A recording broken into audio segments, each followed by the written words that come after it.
the Fallout Show. We're on the air at 9 o'clock on a Thursday night, taking calls about the Jazz.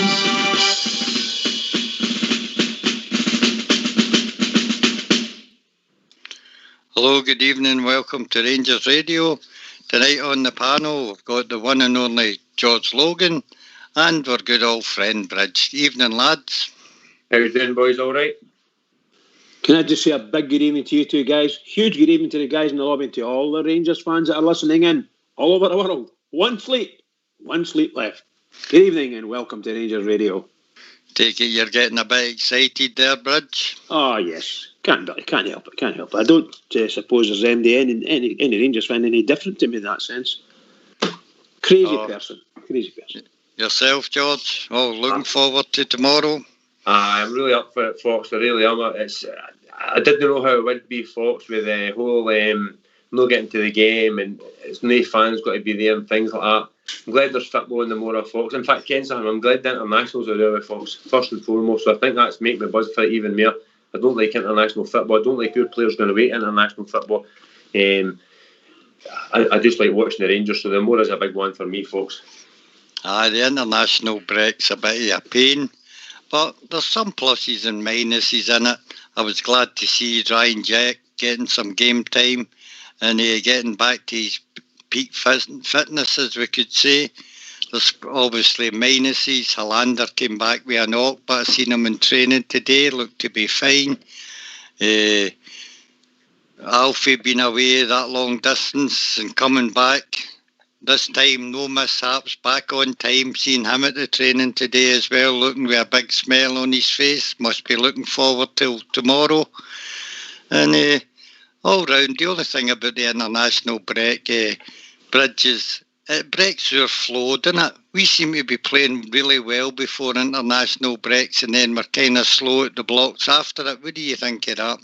Yeah, we build up quite a good head of momentum and we do very well. We're, like every other team, your form goes up and down, but we seem to coast a wee well and then we fall a wee bit and come back up again. But the momentum's building, the form's building and so on. Then you put in an international break. And unfortunately for us, a couple of times we'll come back from international break and the form is lost, gone completely, even though the guys were played well in the international.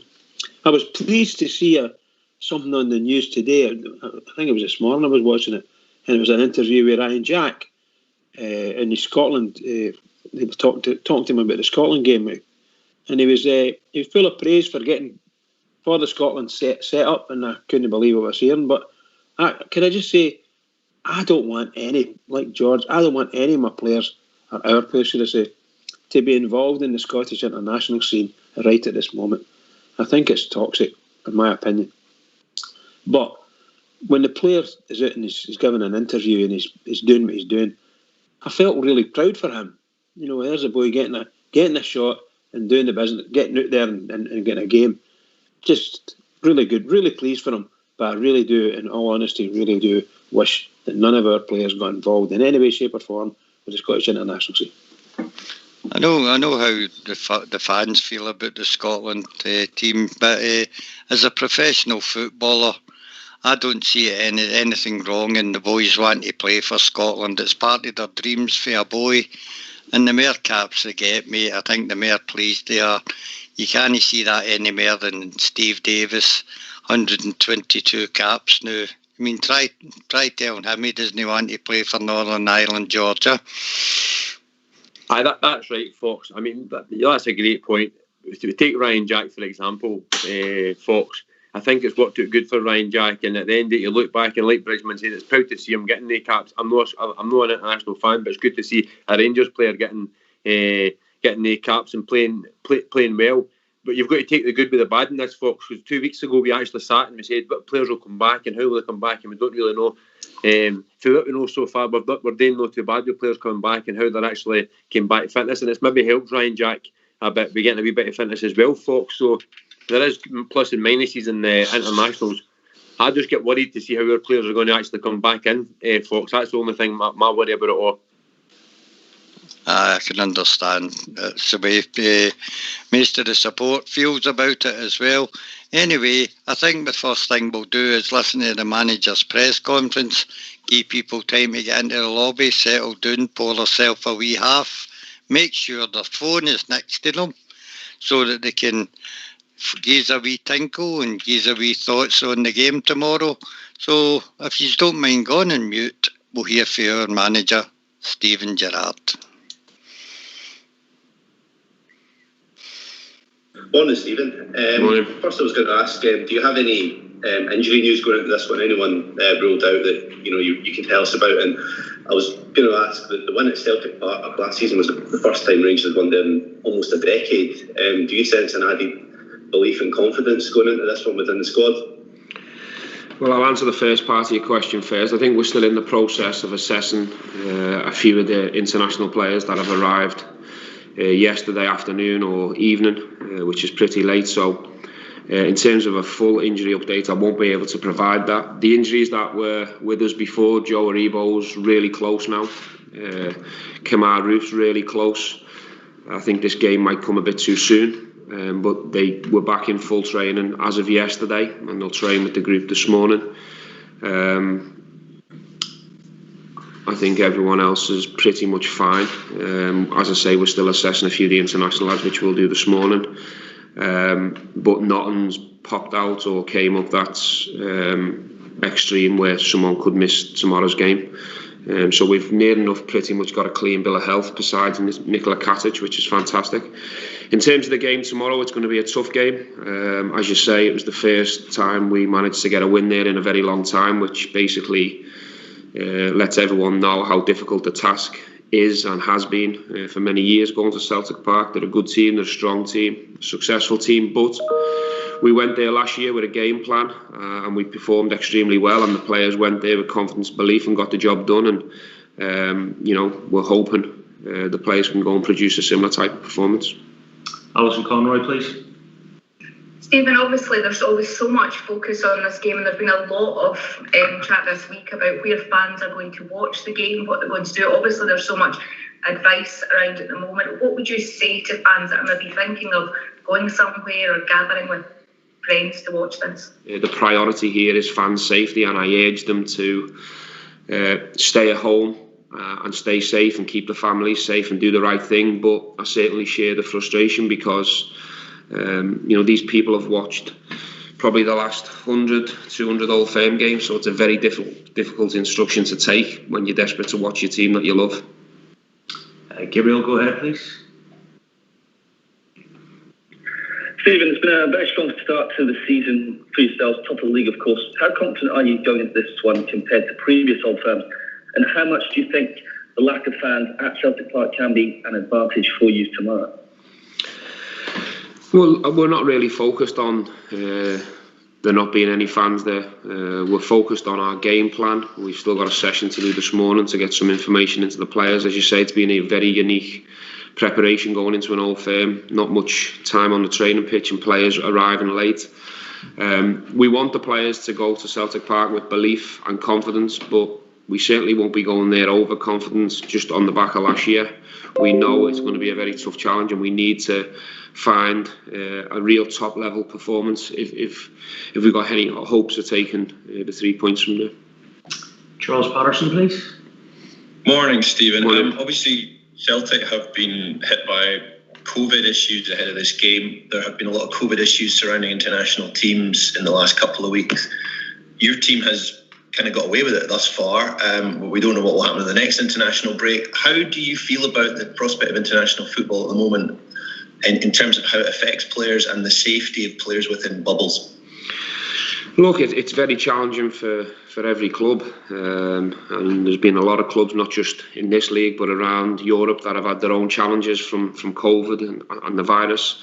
When your players leave your bubble, you lose control of them. It's as simple as that, and you're hoping that the national teams take over that responsibility and keep them safe. But a lot of clubs are facing different challenges at the moment. Celtic obviously of late, but you know, it's pretty similar to the challenges that we've faced for the last month. You know, not having Joe Aribo, not having Kamar Roof, missing Ryan Jack for 3-4 weeks. These things happen when you're managing squads of players, and that's the reason why we try and build squads, so you can try and cope in these situations. We've coped extremely well, missing 3 of our very important players, arguably 3 starters. So all the managers, not just myself, not just Neil, are faced with different challenges week to week during the season. You have to cope and get on with it.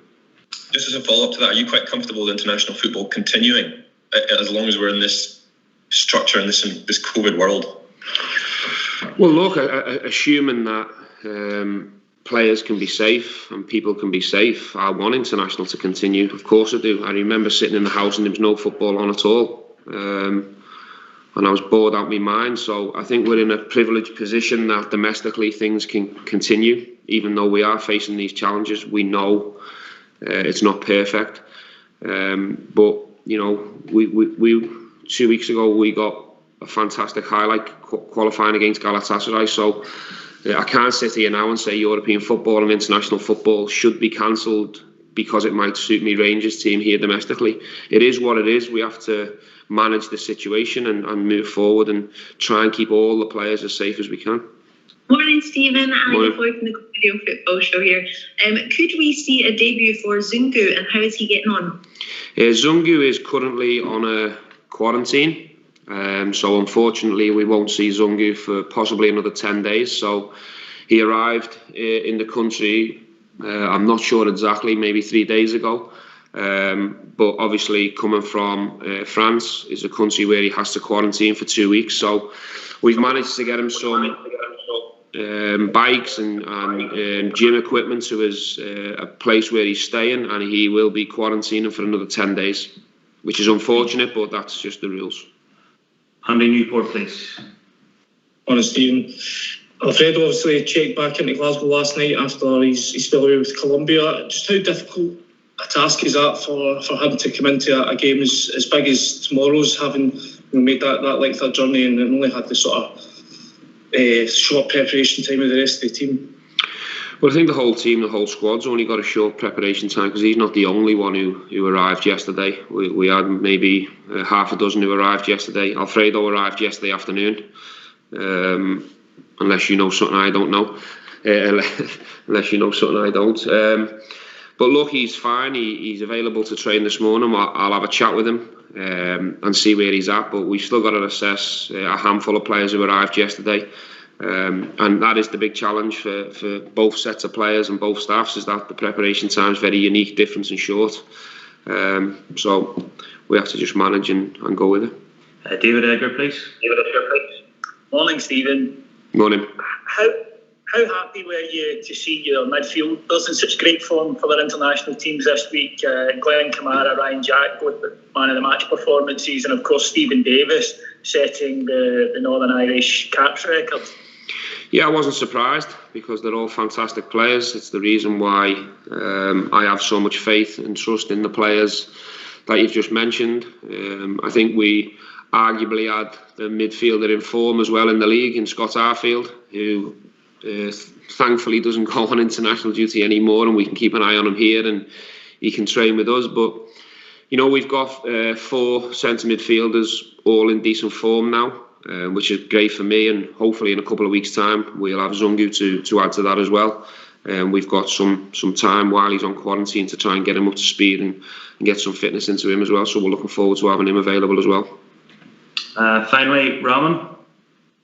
Hi, morning, Stephen. Stephen, just on the issue of fans again, we spoke to a number of players and managers this season. They're saying, like, they've admitted that some of their players have struggled to create their own intensity because of no fans out there. I just wonder how you think your players have managed to cope with that. Have they been more relaxed, or has it had a negative impact?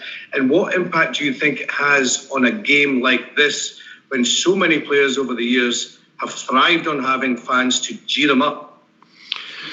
I think all players will have a different opinion and view on it if you ask them all individually. My view is you judge them on the results, and I think our results so far have been pretty good. I think we've adapted really well. I've been happy with our start of the season. It could be slightly better, of course it could, if you look at certain results that we've had.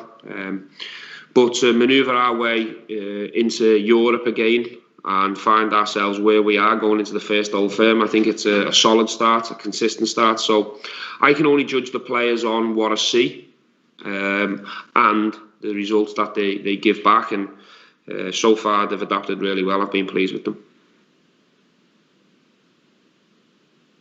Well, that was our manager, Stephen Gerrard there. Thoughts on that, George, what you heard in the press conference? Well, we're not at the war yet, Fox, because we've still got a lot of assessing the players today and things like that. But I think he's fairly confident. Our team being fit. I mean, we have got 2 players for every position, Fox, so we can put out a good team. That's the thing. That was my big worry about coming back to this international and not caring. So we've done not too bad. But I think the boys who was going to boot, we knew we were going to boot Fox. There's no surprises there, if you know what I mean. Well, the thing is there, he said that he'd need to assess them when he's seen them later after the press conference. As I said earlier, I watched the training and they might be a lot closer. They never ruled them out completely. He left it hanging in the air for me that they're close, but maybe miss out. What do you think, Bridge? Well, I think I'll go with what the manager actually says, using whatever words he says. But my interpretation of it is they will not be playing. That's my interpretation. No, even on the bench? No, I doubt it very much. I think he's got his mind made up. I could be wrong, but the truth of the matter is he's got a really good squad, and he's been very pleased with the way they've played in the last few games, particularly back at the Galatasaray game. He was really over the moon about that. If he gets his team to repeat a performance like that, it'd be out of this world. You know, they have to be able to do it, but I don't see him taking any chances with any players. If they're not quite 100% fit or any wee knocks, I don't think he'll take any chances. Obviously, today, as George says, he's got some time there. He's got to go through that and see just who's there. Helena has got a knock. Now, he's 100% sure, or he's 70% sure that it should be okay. But we won't know. We just won't know. And that was this morning, the press conference. And as he said in there, he had a training session in the afternoon. So it's something that may get a reaction from it. But we just don't know. I hope not, obviously. I hope not. Fair enough. We'll just have to wait and see. So if MD would like to pick up the phone and come and join us in the conversation, the number is 0141 356 1972, or you can join us at Skype at rangersradio.online, where we'll bring you straight into the call. Anyway, he spoke about quite a few subjects. Once again, the press questioning him on the COVID and how it's affecting players, etc., etc. The only team that seemed to be complaining about it is the team we're playing tomorrow. What's your thoughts on that, Bridgeman? Well, you know, they tried. I believe they tried to get the lad Christie out of the the quarantine, or because that boy Tierney as well was in it. So, and Arsenal apparently have called Kearney up and got his isolation. He's got the isolation and quarantine cut off by a day or so. So Celtic tried to do the same thing for their man Christie, but they were told by the Scottish government, no, it's not happening. So they were snookered. So it's been incessant this week, I think, with them wanting this and wanting that, wanting the next thing, the usual stuff that they try to do. And to be quite perfectly honest with you, some of the Rangers fans have thought that what they were after was to get the game put off. There you go. I don't know if it's true or not. Well, they were the team when they played against St Mirren that they were quite happy when they were short of 3 goalkeepers. And I think Neil Lennon's statement at the time was they'll just have to get on with it. Yeah. So it's amazing how it changes when it affects them. Anyway, we've been joined with Dave, I think it is, for Corby. Evening, How you Dave. doing, lads? You okay? Yeah? You're looking forward to the game Dave. tomorrow? Yeah. Yeah, big man, you're looking forward to it? I'm indeed, pal. I'm indeed. I'm wondering how I'm going to get through the night.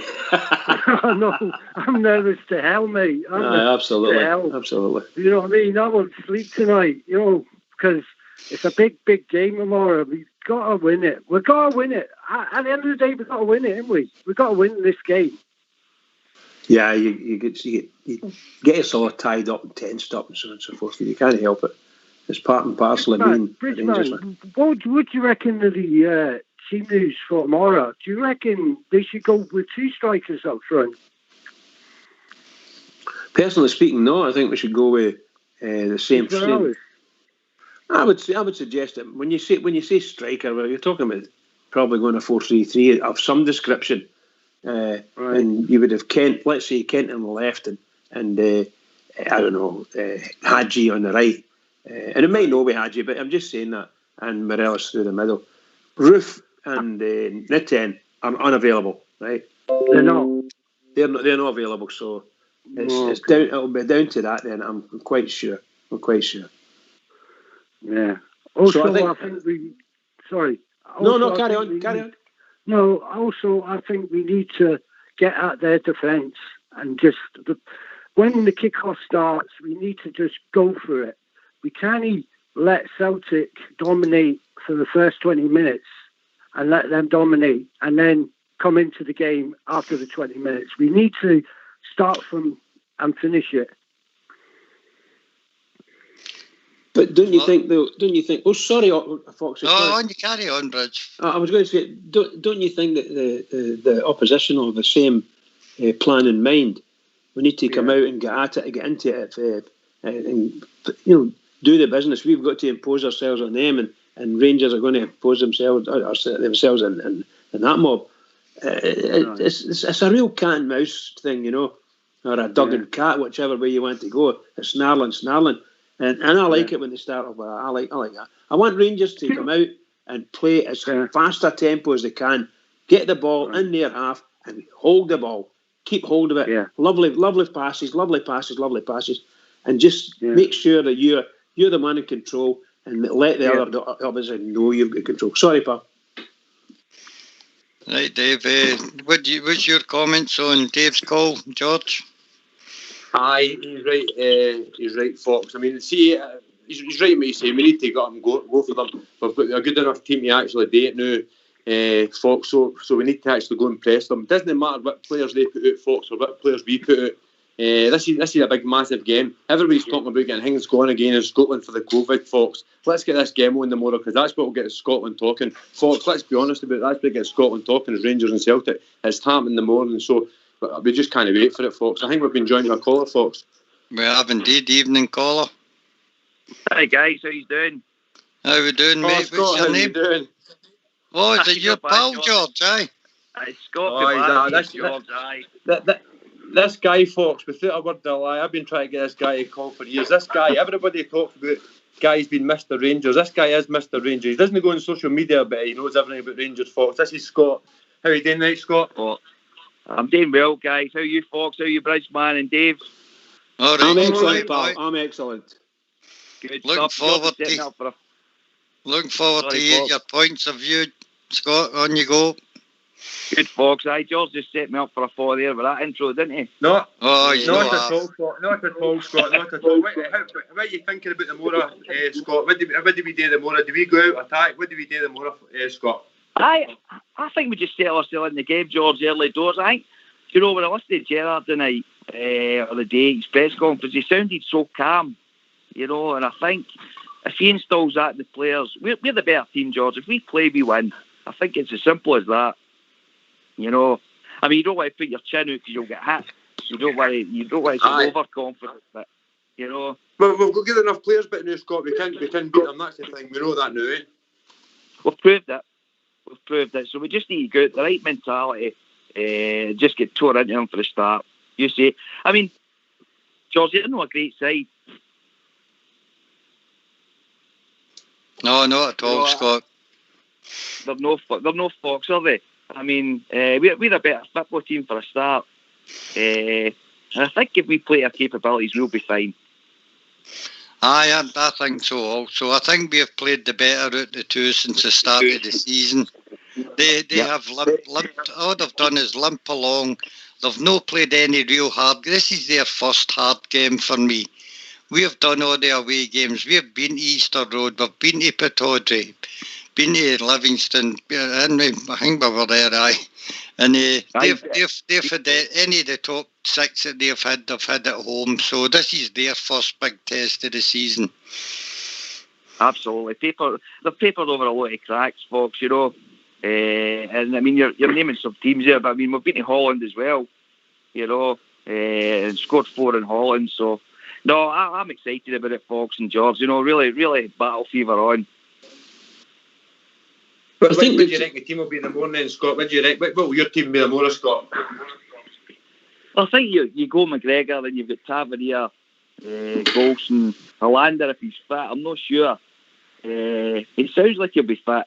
If he is, I would go with him and I would go with Barisic. Then you've got your Davis, Kamara, Jack, Arfield, Morelos and Kent. You can't. Can you argue with that team, Fox? No, that seems to be the majority of the Rangers fans' team for tomorrow. I think we're looking maybe Hadji to drop to the bench and Scott Arfield with his experience in a tough game, and he puts a shift in Scotty Arfield. You're looking for him to try and go up against Scott Brown at times, you know, and see if he can put a bit of pressure on him, you know. I would suggest. That's a big thing, Bridge. That's a big thing, is stopping Brown. I think he conducts their play, and if we can get on him, noise him up a bit, I think that'll be a big factor. Yeah, indeed. By the way, he's very effective for their team, but put a bit of pressure on him, and the legs start to go a wee bit, and the bottle starts to go. Believe you me, that does happen. It does happen. Definitely. George, I think as well, but sorry, folks. George, how do you know Scott? You've been friends a long time? Oh, I've been friends for years, aye. Scott was my brother-in-law's best pal. Always went to football together, and I went on the bus with Scott and his dad Jim. Great guys, just Rangers guys. I'll tell you a story about Scott, folks. He was working beside one of my other mates, and in a passing comment, Gav said to Scott, what's your team for the morning? Blah, blah, blah. He came up to him 15 minutes later, had the team written down, who would be on the bench and what minutes he would make the substitutions, and that's a true story, folks, honestly. The Rangers daft him, man. So he's a kind of mystic, Scott, is he? A mystic, Scott. Right, Scott, you're not getting away with this.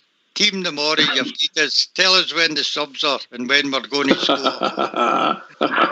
Well, that's the big question, folks, isn't it? I think the subs could make a big difference to us. Even these 5 subs as well, I think they make a big difference now. You can change the team at any time.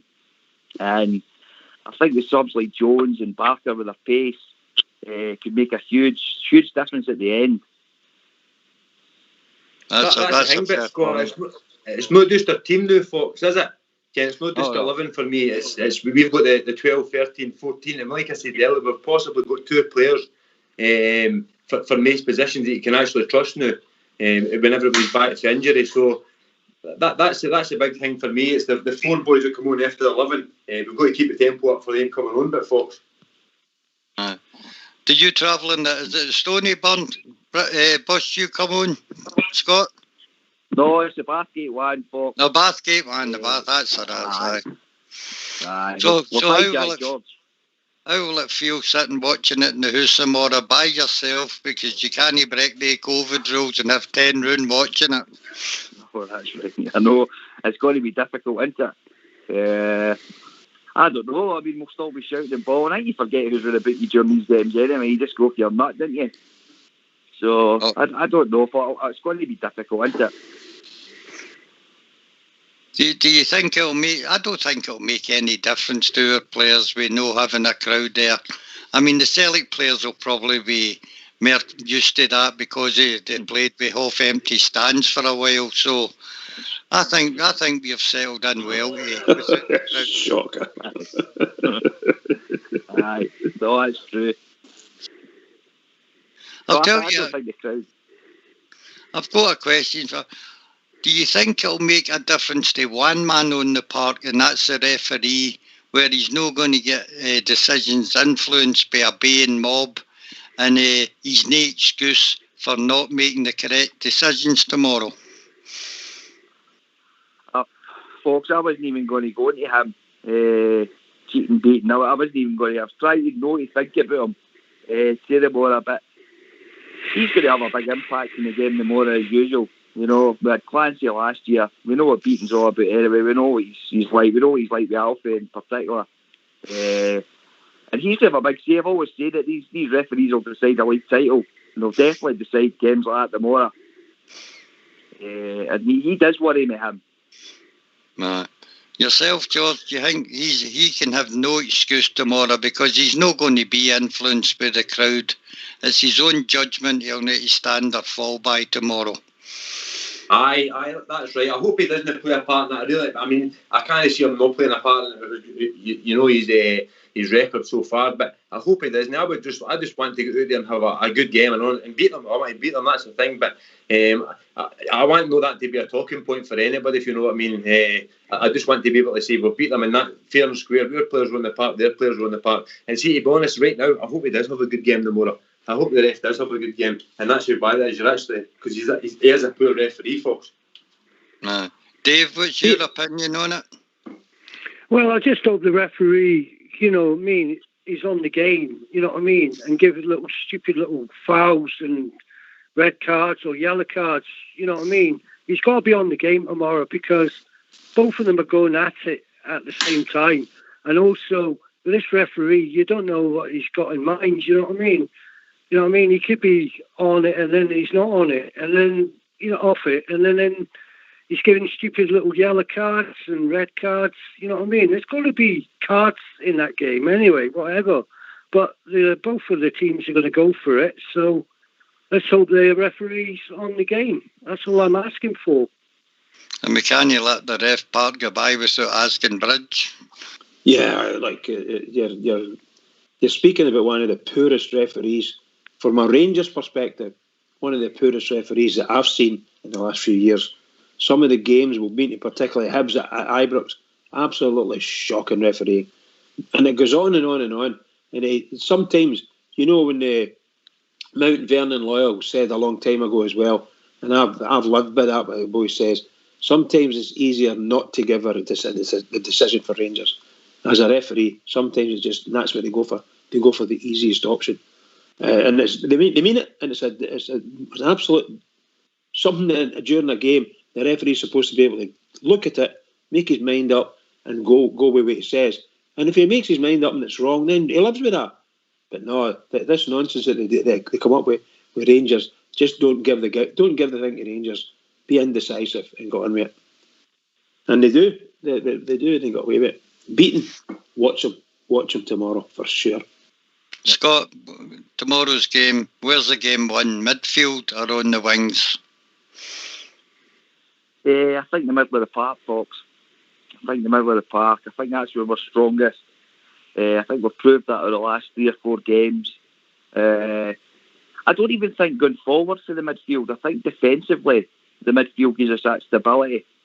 And I was thinking right before I came on, you know, I can't remind how many saves that you would say. I mean, we've spoken with their goalkeeper in the cup final, and Craig Gordon had an outstanding game, one of the games. I think Ryan Jack scored the winning goal, and we should have took about 10 off them. I can't mind their goalkeeper having an awful lot to do. We don't get carved open with him. It seems to be set pieces. Obviously, their managers learned under Mark O'Neill, and that's how they play.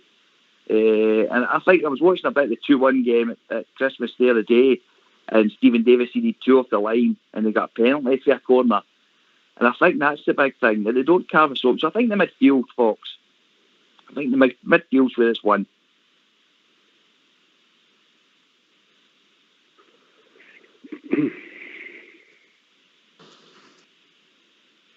I think that's the truth. Sorry. I think the midfield's crucial for us tomorrow. Bridgeman, I think the midfield's massive for us. I think that's, I came at Scott said at the start, we go in and we settle in the game. I think that's where you get the dirty part of the game out of the way. When you lay your stamp on the game, I think that's the midfielders that will do that. Bridgeman, because I have no problem with our defence, and our defence is brilliant. And midfield's got to be crucial, but I think Barisic and Carvanier, Bridgeman, are going to be dangerous for us tomorrow. Yeah, like we all know, as Oxley likes to tell us, it's the engine room. That's the engine room of the team and the unit as it moves forward. And the midfield are going to be crucial for us. And I wish every single one of them the best of luck, because it's really going to be, we're going to be up against it with this referee, and we're, of course, it's an away game.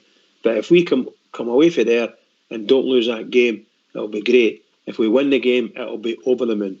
Over the moon. That's what I want. Over the moon. We definitely can do it, man. We definitely can do it. We've got the players to do it now, folks. Oh, without a doubt, we've got a good selection of midfielders who don't tire easily. They work very hard. They're usually in control of the ball, and I think since the start of the season, maybe a bit through injury, that we've settled into a three that is working at the moment, and it's a big gamble for them tomorrow for the manager to change it about. So I don't know what three he will go with. Who do you think, Scott? Do you think it will be Kamara, I think Davis? Sorry, go on, you go. No, Davis, Jack, Kamara. I think so, folks. I mean, but what is it? I said we're playing Scott Arfield, but again, you're playing him up wide right, if you like. That would be my only worry. He's been playing really well, Arfield. He's one of my favourites. But he's been playing almost in a three. With Hadji playing or Jones playing, and Arfield's been playing in almost like the 10, but there'll be three in there the more, and possibly Arfield will be four. So that'll be interesting to see how that works. I was wondering to myself whether he would play Arfield up towards Morelos and Kent, or would he be in the middle of the three so he was closer to Brown to stop him. He's like a metronome for their team. Everything runs round him. All the short passing starts for him. They give him in the midfield, and he usually hits a 5 or 10 yard pass to start their moves. I know Scotty Arfield can get the better of him, and I don't know. I just don't know where Arfield starts tomorrow, to be honest. Well, I'm the same, folks. I'm the same. That's what things me, because you can't just, as you say, if Arfield's coming in to take on Brown and go into that duel, it leaves a big gap there. But I mean, this is it. It's what the manager's paying his money for, isn't it? But I'm like you. I don't know. I don't know how they start. Whether you play it, I mean, I don't know. Fox, it's a hard one, isn't it? Aye, it's hard. Anyway, we've been joined by Big Al for Australia. Evening out. Morning, gentlemen. How are we? Oh, it's evening for us, but a nice early morning for you. It's 6:30 in the morning here. I've got the game tonight at 10:30, so the battle fever's on, boys. I'm just driving about the now with the Union Jack outside the car. I think this game we should treat it like a European game. Our form in Europe's been well. I mean, we are travelling virtually a different country, the east end of Glasgow, and the east end of Glasgow is full of Catholics, just like Europe. So I think if we treat it like a European game, I think we'll do well. I really think we'll do well. What's your thoughts on Scotty Arfield, Al? Oh, yes. Where are you playing him, up front or in the middle of the park? I would let him do what he does best and just kind of float. If he needs to go forward, he goes forward. If he needs to stay back, he stays back. I think you get 100% out of Scott Arfield. He seems to be the form player. For the past few weeks, he's definitely got something about him. He's got a bit of, he's tenacious. I like him. I think he's up for these kind of big games like this as well.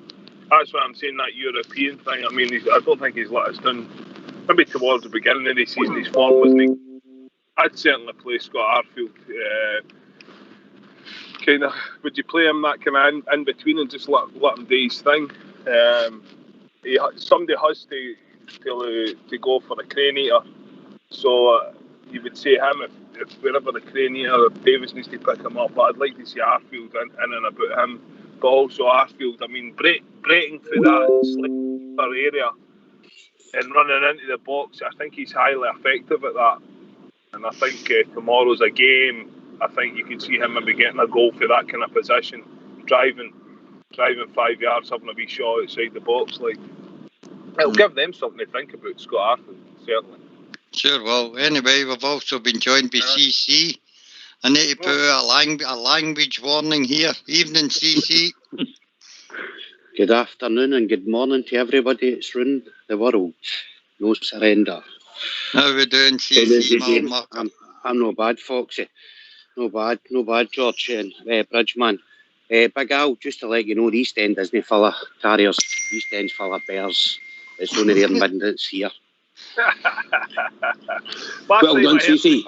I've been brought up for the East End for 48 years, pal, and it's all bears. As I say, it's just their midnights here. Yes. Is it? Oh. You look round, you see in the East End of Glasgow the amount of fucking, sorry for swearing, the amount of Blue Nose buses that goes to the game every week. Come on. Just shows you. Anyway, CC, what's your point? Why are you in tonight? Well, I was just phoning in to give a wee prediction and to say how I think the game will go tomorrow. Fair dues, mate, on you go. With no fans at the ground now, I think the advantage is with Celtic, because they've had no fans at the ground for years. So they've got a wee advantage there, but I think our team now, the mindset of our team is we can do it, we've got the better of them, and this is our year. And I honestly believe Mr. Gerrard and the rest of the backroom staff have got it drilled into the players that we can do it.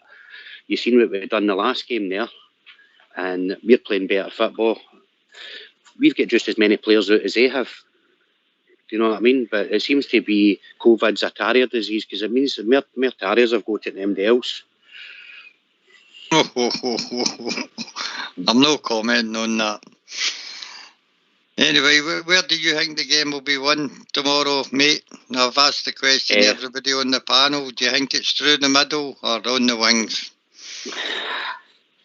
I think, to be honest with you, I think it's going to be one sitting in the stone, the manager, with his belief and what he's telling these players. That's what it's going to be one. Because he has team talk at the start, he's going to put them out and they'll do it. The players will run through wads for him.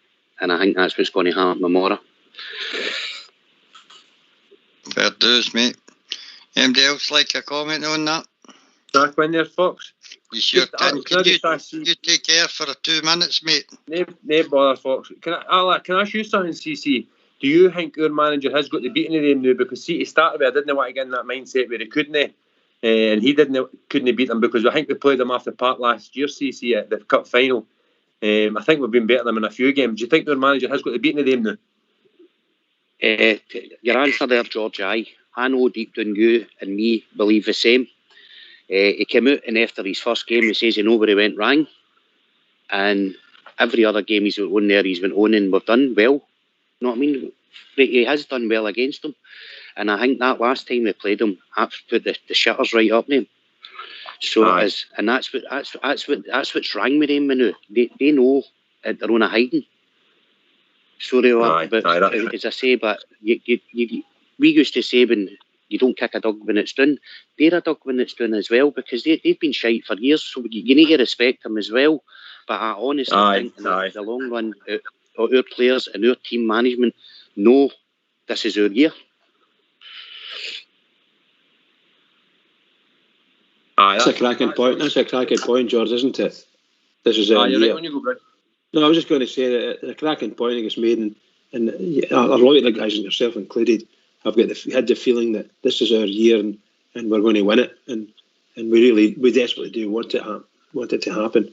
And it's great to hear CC, by the way. It's absolutely brilliant, you know, phoning in and talking about the old East End and that. No, it's great. It's a long time since you know well, Sorry, Georgie? It's because we've had the improvement in players as well, Bridgeman. Yeah, of course. That's the thing. We've improved our players now. We're bringing decent players.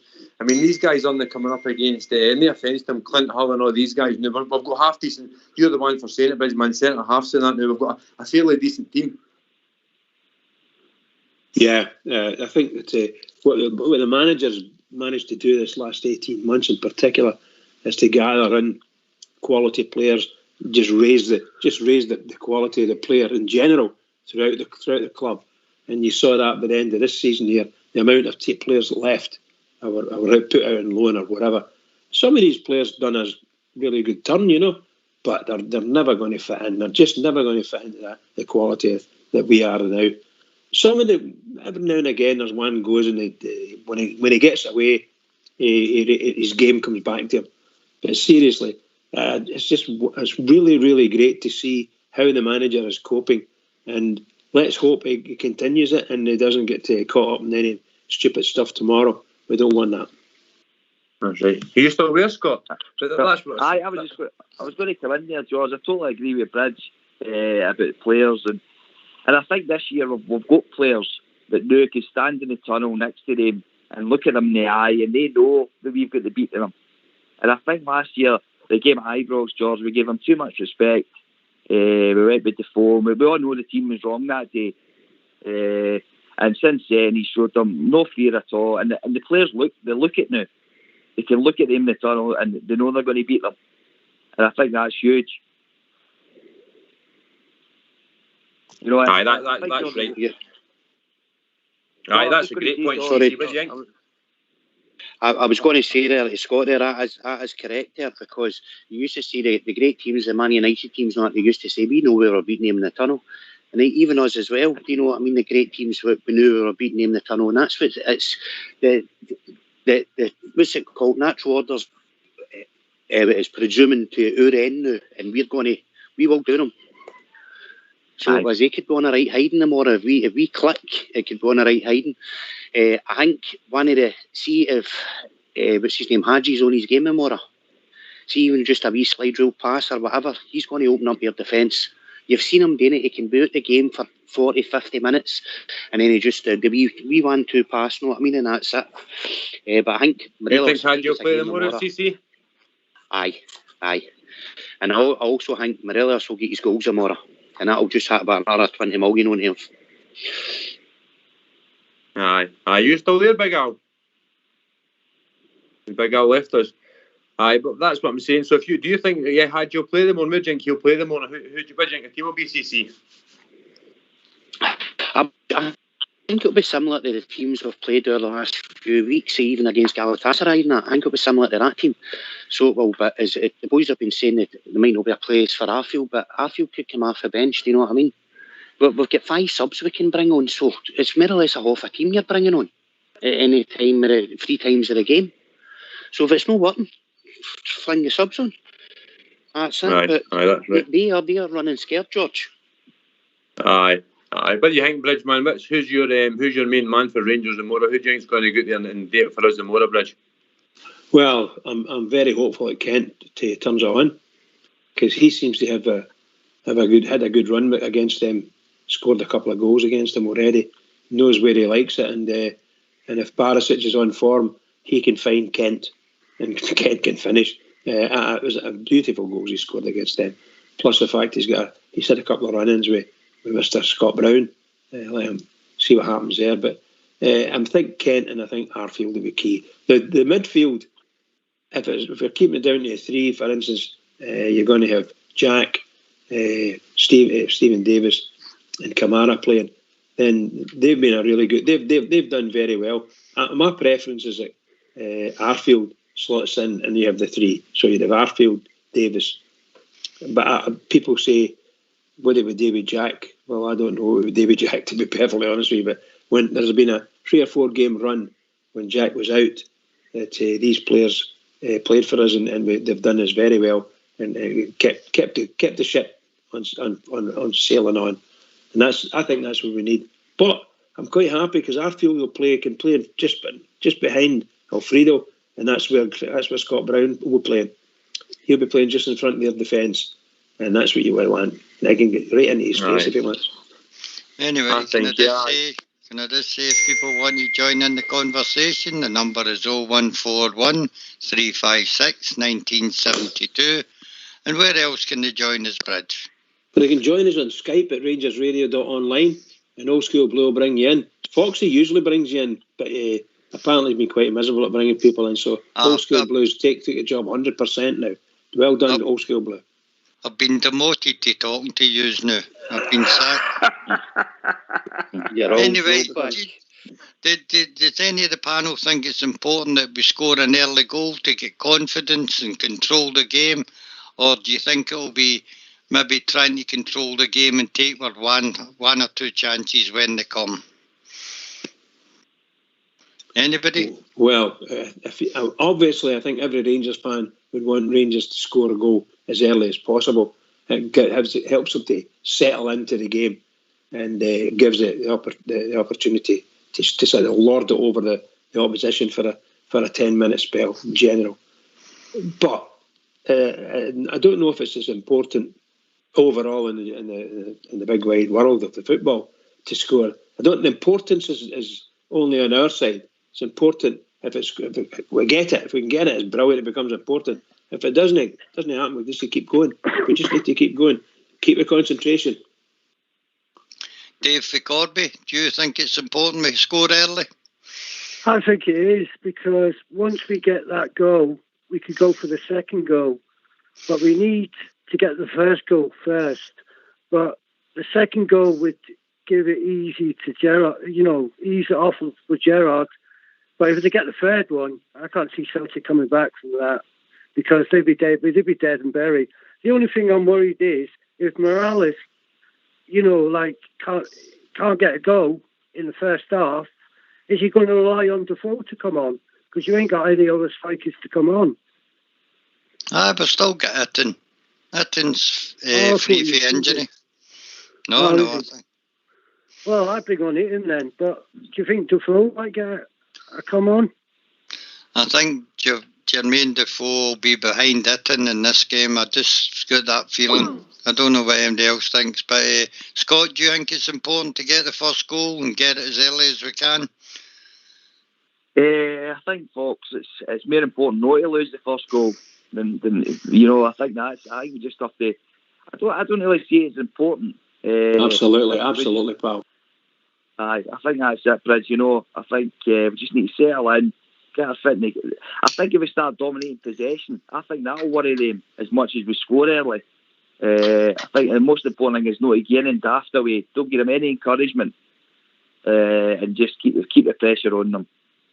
Don't give them anything. CC, you want to comment on that?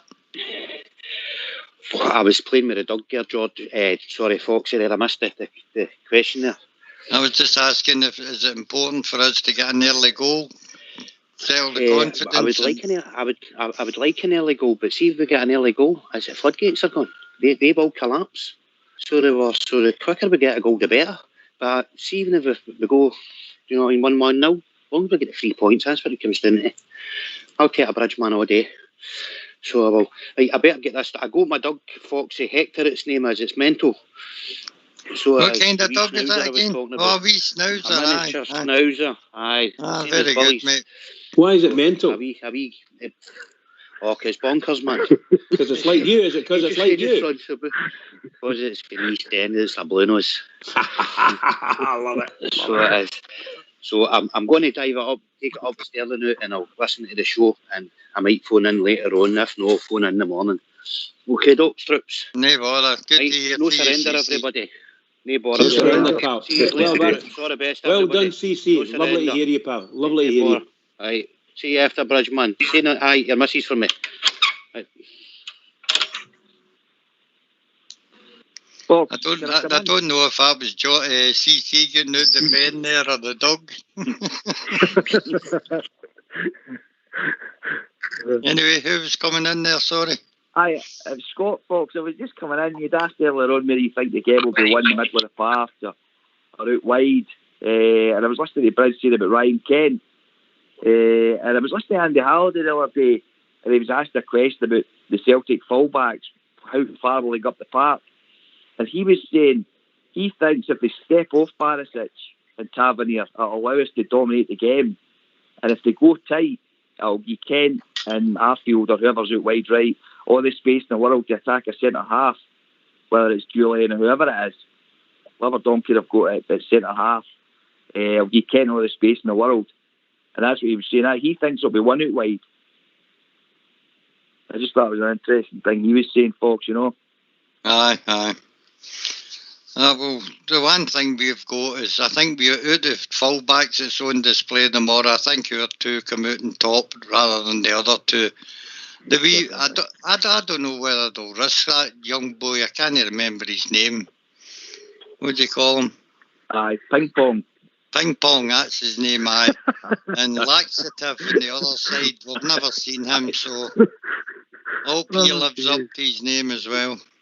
Ping Pong and Laxative, that's shocking, by the way. The putty drinkers are having a laugh, I'll tell you, at the moment. They're trying to get Christie to play tomorrow. Oh, no, we've heard that from them. Does anybody think that set pieces will be the one and only danger they'll present tomorrow? Massive, Fox. Massive. On you go, George. See for me, Fox, that's massive. I think we're quite deadly with free kicks and their balls in the box and things like that. But you were saying somebody said a minute ago there about, is the first goal important? I think the first tackle is important, Fox. I ken there's no crowd there, but I mean, we're sitting in the stand, and as soon as the first throw and the first road goes up, there's not got to be fans there, but it's got to be the same as soon as the tackle goes in. That's got to get the players going. I think we've got to win every ball, just win everything, every tackle straight away, Fox. And see, supposing it goes to the 80th minute, every tackle you win, and you've got to build confidence and things like that. So I think that's the way I like to see Rangers going to win the tackles and doing the dirty stuff, and then winning the game, Fox. Aye, fair comment. Do you think that we've got people in the midfield that's going to throw a Stephen Thompson-like challenge in? Well, I think Hatfield can play a good game, Fox. I don't think he's the hardest in the world, but I think he can take a tackle and give a tackle. So that's one for me. Steve Davis is a right clever midfielder. Steve Davis is getting to the age now where his speed isn't a problem. It's his the way he moves with the ball and things like that. He's notion for the game. He's just got it, Fox. So I think our midfield, and let's say it's Kamara, Jack, whatever one of the four has got to be, for example, I think the boys will be up for it, Fox. I think they dislike them enough to actually get us the result, Fox. That's what I'm trying to say. Well, I've not given my team information yet. My team, I would go 4-3-1-2. I would have the normal back four and goalkeeper. Ryan Jack, Steve Davis and Kamara in the middle. Scott midfield sitting right on top of Scott Brown. And I'd have the pace of Kent and Morelos' guile and strength up front. I think Kent can do great damage running in between the lines of their back three. Alfie can find them with the ball and vice versa. And that would be my team information for tomorrow. What do you think of that? Aye, I'd go with that. So would I. Oh, you might as well give me Stephen Gerrard's job then. No, can you tell us what was your midfield again? Kamara, Davis and Jack and Scott Brown. Scotty Arfield sitting in the attacking midfield role right on top of Scott Brown. Okay. For when to block him when he comes out with the ball. The other two can pressurise their centre halves when we've no got the ball. And the three in the middle would be strong for me. And of course, we've got our attacking fullbacks there. I think that's the way to go. And I'm going to have a tune just now. And if you would like to phone in after the tune, what's the number, Bridge? The number's 0141 356 1972. And you can join us at rangersradio.online. So here's a wee tune.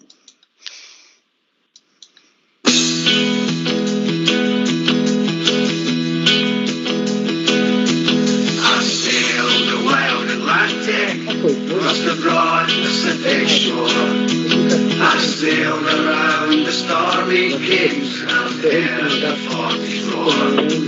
I fly the Indian Ocean, I sailed the China Sea, but there's a sea back home in Scotland, more than all the rest of me. It's the blue sea of my the greatest sight that I have ever seen.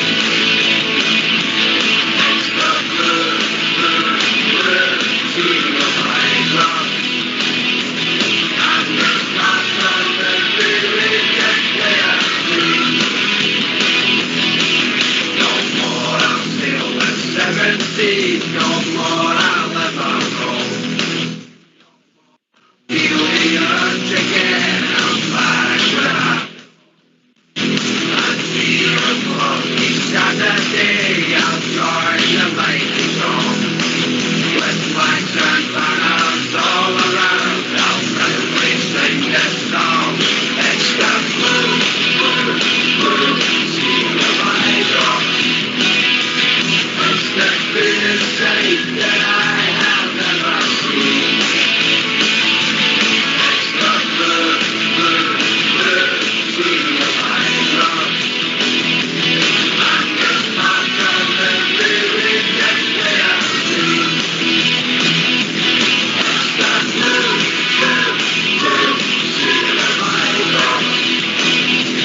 It's the cleanest sight that I have ever seen. It's the blue, blue, blue sea of Idaho. And it's not the really just way I see. And it's not the really just way I see.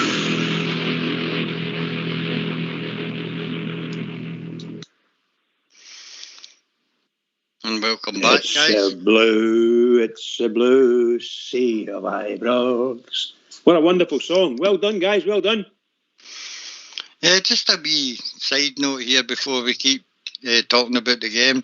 Was anybody interested when he said that Zunga was in quarantine for 10 days, considering we signed him about, what seems about a fortnight ago? You'd have think he'd have been in quarantine for the day we signed him. Does anybody else think that's a bit strange? That's a bit of a long time. I thought that myself, folks, because I think when they originally signed for us, they came to London, and then I think that was where the medical was done and things like that, and then he came here. But he's came to France to London to here, so I didn't understand that myself. Like, I didn't think he'd be. Well, he's probably got things to do, isn't he? He's probably got things to do, set things up and clear things out. So I'm not surprised. He's tried to get over the right time. He wasn't involved in any of the international squads or anything like that by any chance, under 21s or anything? Because he's 27, isn't he? He's 27, isn't he? He came from France, but he's actually playing for South Africa, isn't it? Is he South African? He's a South African, but wasn't so they weren't playing, right? Well, he wasn't employed. But anyway, so... Scott, you any thoughts on that? I just said therefore I thought it was strange as well. Really surprising comment. But how long? Sorry, how long has it been? How long have we been had to quarantine if we came back from France? Because it could be about 3 weeks. No, I know that, but that's if you come in. But Stephen Gerrard said he'd still 10 days to do, so that means he must have just went into quarantine 4 days ago. Indeed, and that's the bit that surprised me. It's quite confusing. Mm-hmm. Sounds like John Eustace. I talked about the goalkeeping situation during the week before the Hawks really get into the leading up to the game. Does anybody think there'll be a surprising goal, Alan McGregor or the boy McLaughlin? The reason I had a wee doubt was that McLaughlin tends to come for the ball at set pieces like corner kicks and that, whereas Alan McGregor stays on his line. But we've only got two tall centre backs against their three, and I was wondering if that would be a wee bit of a disadvantage days if Alan was in goal. Any thoughts on that, Scott, before I go to Luke, who's joined us? I see your thinking, folks, with that. I really do. But for me, I was seeing that a couple of weeks ago. There's only one number one tomorrow. You know, I think McLaughlin's never let anybody down. But it just reminds me an awful lot of Neil Alexander and Alan McGregor. Neil Alexander was a 7.5 every week. But you need somebody maybe tomorrow with you maybe need a 9 for a goalkeeper tomorrow. That one big save. And I think McGregor's got that in him. Evening, Luke. How you doing, boy? I'm good, not too bad. Yourselves? No bad. What's your thoughts tonight? I'm just sort of thinking. I think the same as the manager. I think there's a big dilemma in terms of who he plays. in the midfield and on the right wing. So I think this is going to be crucial for the result if he gets this, midfield and right sort of wing position correct, which I'm still unsure of. Well, I'll be honest, the reason I was going for 4-3-1-2 was Jack and Kamara are both used to covering for Tav and Barisic when they venture forward. And I think the strength in the guy like Arfield and in and about Brown and capable of getting into the box to score goals would make a big difference to me. Anybody else like to comment on Luke's point? I'll come in there, folks. I can see that. I can see the point as well, folks. If I take the Arfield one for example, folks. I didn't think you can play Arfield in there just to look after one person. I think we done that in the first game, and I think he done a good job of it, but he never really done much else in the game. Whereas the last game, the one where he scored, I think he marked Brun out the game because Brun just couldn't keep up with him, folks. So that's maybe my thinking for playing Arfield the more, folks. That's my only reason for maybe thinking it is for to play Brun out the game, if you know what I mean. No. Who's your preference in the game? Who's your preference, Luke? Would you have Hadji in and Arfield behind him in the middle three? Or what sort of formation would you like? I think it's a tough one to go for with the midfield, but I think I'd go for Jack, Arfield and Davis.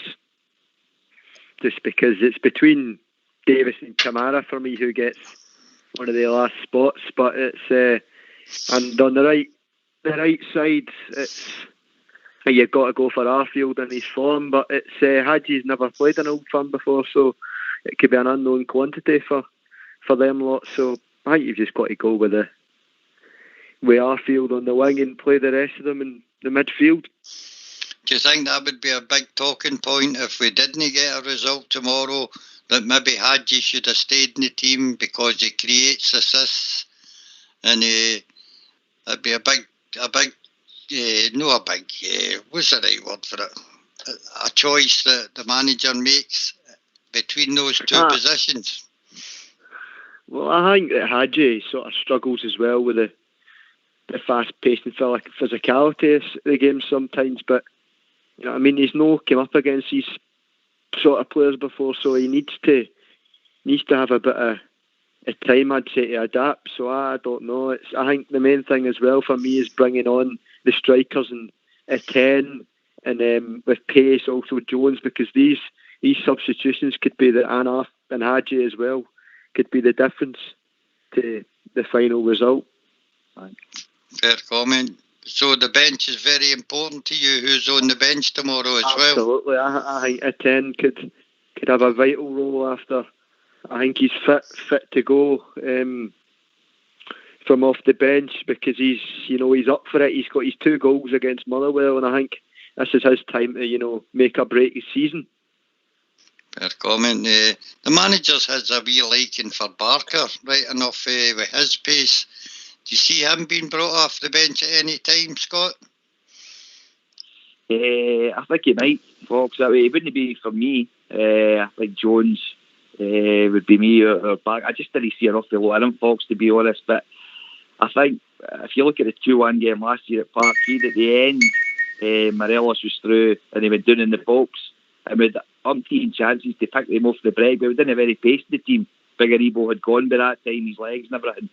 And I think the more Barker and Jones might come on later on in the game, if they're stretched and they're chasing it. Maybe that's back to what you were saying. The first goal is really important, probably, in that respect.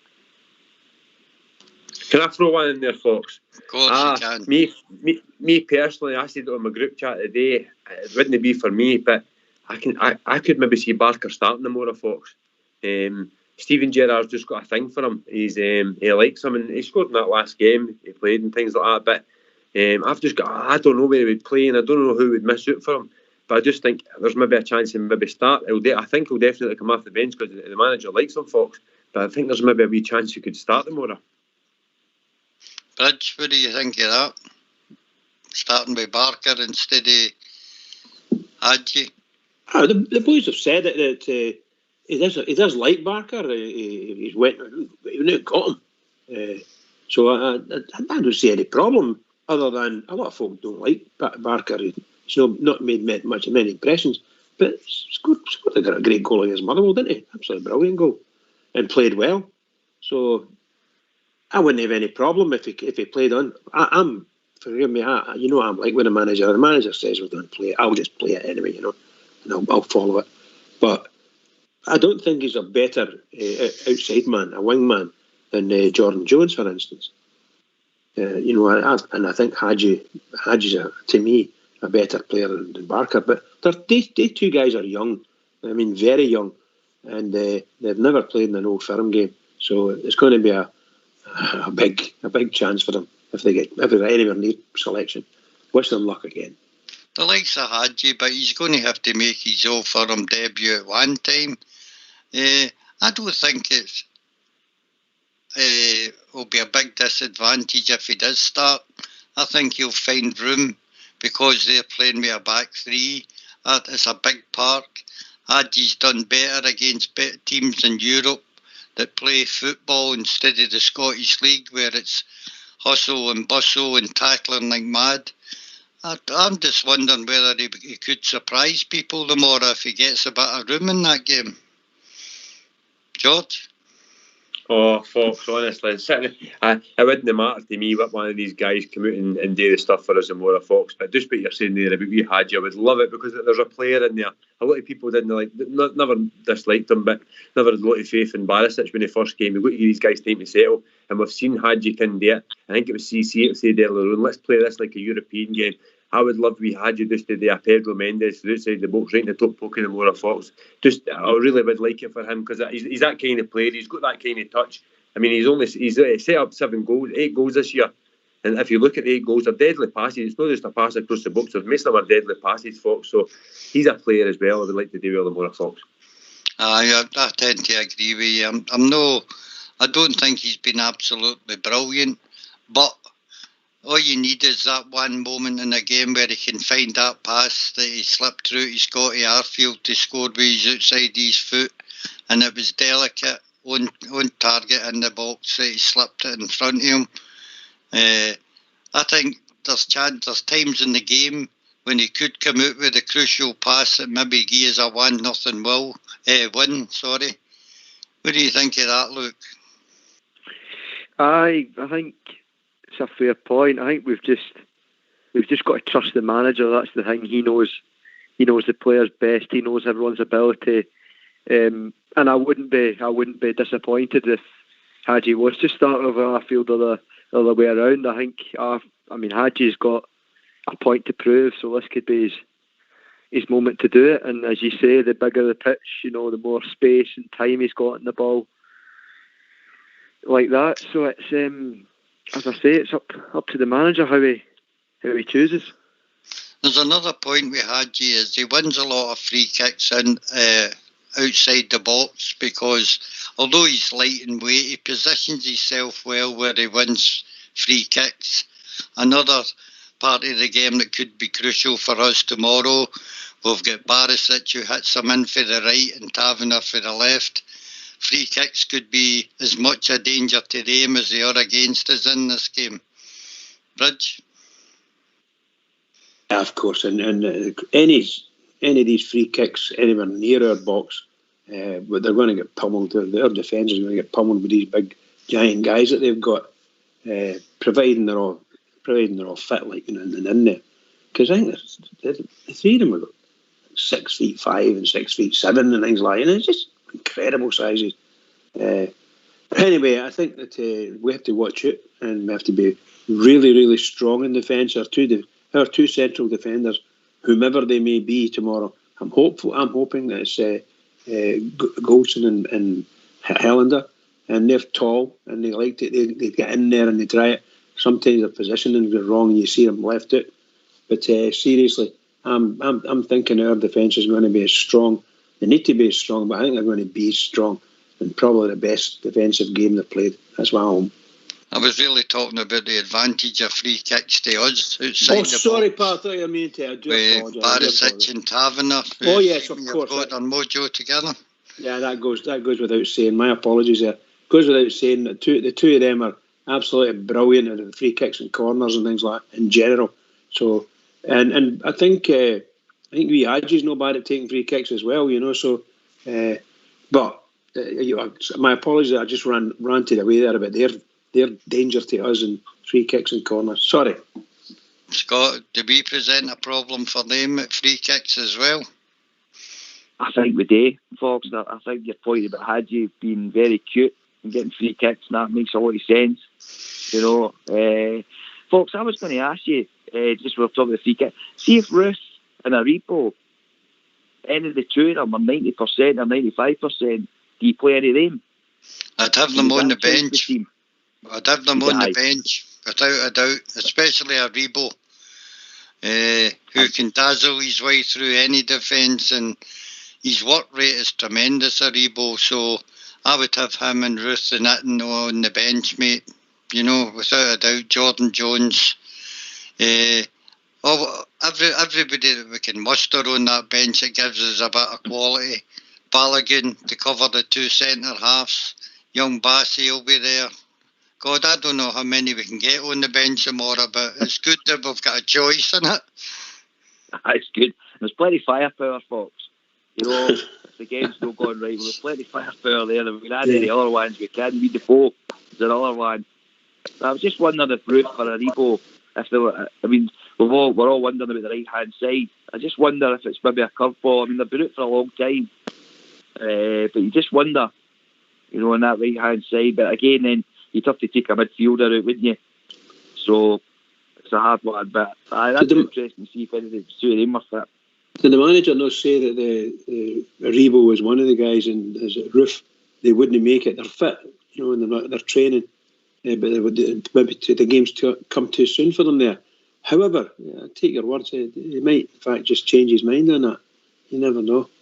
Can I just go back to the time? Sorry, buddy? No, I was just saying, Bridge, sorry, I didn't hear that. Is that what he was saying? They're both out, is it? That's what he said. It's a bit late for that. They're fully fit and available. But I think he thinks we're just too soon for them. But you never know. I'll be at now 24 hours. And we'll see what happens then. I was just wanting to go back to the points you were making about the goalkeepers. So you can have John McLaughlin or Big McGregor. I can't see anybody going past McGregor. I think McGregor's a moral certainty for this. But I wouldn't be overly concerned if it was McLaughlin as well. Much like Hadji or what's his name? Never mind who it was. Ryan. No, Ryan Kent. Never mind. I forgot who I was talking about there. Arfield, that's it. See, when I try to say that guy's name, I can't do it. Anyway, I'm really pleased with the two goalkeepers that we've got. And there are slight differences, of course. But I think the highest quality goalkeeper between the two of them is McGregor. So for me, that's a goalkeeper. Who would you say was the best with the ball at their feet, Burridge? Oh, I think that McLaughlin boy's got really cool on the ball, and I think he's a better passer than McGregor. However, sometimes McGregor lets loose on the long ball, right down the middle, and that is very effective. Sometimes it makes people sit up and take notice. But certainly, I think that McLaughlin's a far better ball player with the ball at his feet. Well, George, you get any points you would like to raise? Just on the goalkeeper one there, Fox, for me, see if they're playing the Sheep or Hibs or Hearts or something tomorrow, I think there's more a debate about the goalkeeper. But Alan McGregor all day for me. I'm not saying he is a better goalkeeper of the two. He's done well for us over the years, but John McLaughlin's not really done anything wrong for us, if we're honest, Fox. But for me, the more I know for him game, it's definitely Alan McGregor. If I could have 11 Alan McGregors in that team, the more in the wood, Fox, because the Hearts there, he loves beating them. He does everything against them. He keeps the back four where they want to be and things like that. So for me, all day long, it's going to be Alan McGregor, the more. Oh, he's a better shot stopper, the two of them, and better probably goalkeeper. for most things. But my fear, as I said earlier, George, is corner kicks when McGregor stays on his line, and I'd prefer the goalkeeper to come for these boys, you know. But that's right. Aye, that's right, Fox. That's the thing. I mean, that's the thing. I think it's going to be. I don't think Alan McGregor's got to be the most important player in our team no more, Fox. I think what we were talking about earlier, Ryan Kent, if Arfield's playing, they're probably the guys we've got to look at. But you always get a surprise package in these games, Fox. Everything goes out the window tomorrow, and you always get one of these surprise packages where somebody comes up and does something. It was what Scott was saying a minute ago about Aribo and that. Walter Smith used to always do it as well with a wee surprise thing here or there. So all this will be unveiled tomorrow, Fox. That's what makes it a great game, isn't it? That's what makes it a great game. You didn't really know what's going to come here. Anyway, if people want to join us, the number is 0141 356 1972. Come in and give us your score prediction, your thoughts on the team, and anything else that's related to Rangers. I would like to hear everybody's stories like last night, Fox. There are a lot of different folk on the night. I would like, because we were talking about their best games and things that get them up. I mean, see the start of this week, Monday, Fox. Always the same. If you can, you've got the piggery on the Saturday. You always wake up on the Monday, and if you're honest, you say, if we come out here with a withdrawal, we're all right, we're doing, that's the way it is. You're Tuesday, but see, come Wednesday, Thursday, Friday, we're taking 4 and 5 off them. See, by the time I come on here at night and listen to everybody talking, everybody's stories, we're winning the league the more than that, Fox. I just can't scrape myself off the ceiling before the end of the show. Does anybody think that our support is overconfident at the moment, Scott?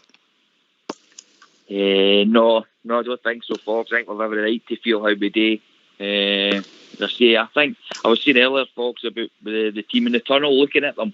I look beside a couple of them, and it's not just the players. I look in their eyes, and I don't think they believe either the more. So I think we're justified to be confident. I don't think we'll be blasé about it, but I think we're quite right to be confident. Luke, what's your impressions? I think quietly confident is the main theme, but as I say, you've got to be confident the way that we're playing at the moment. You know, we've faced tougher tests in Europe and managed to get through it, and we all know if our players play their best, the likes of Ryan Kent, if Morelos can bully the defence, that you know it's ours for the game. So no, I think I agree with everyone else. I know I hate being as confident, but I know. Anybody else want to comment on that, the confidence things out the support? We can't be complacent, folks. I always say that. See, supposing it's Livingston, know who it matters who it is we're playing. We can't be complacent.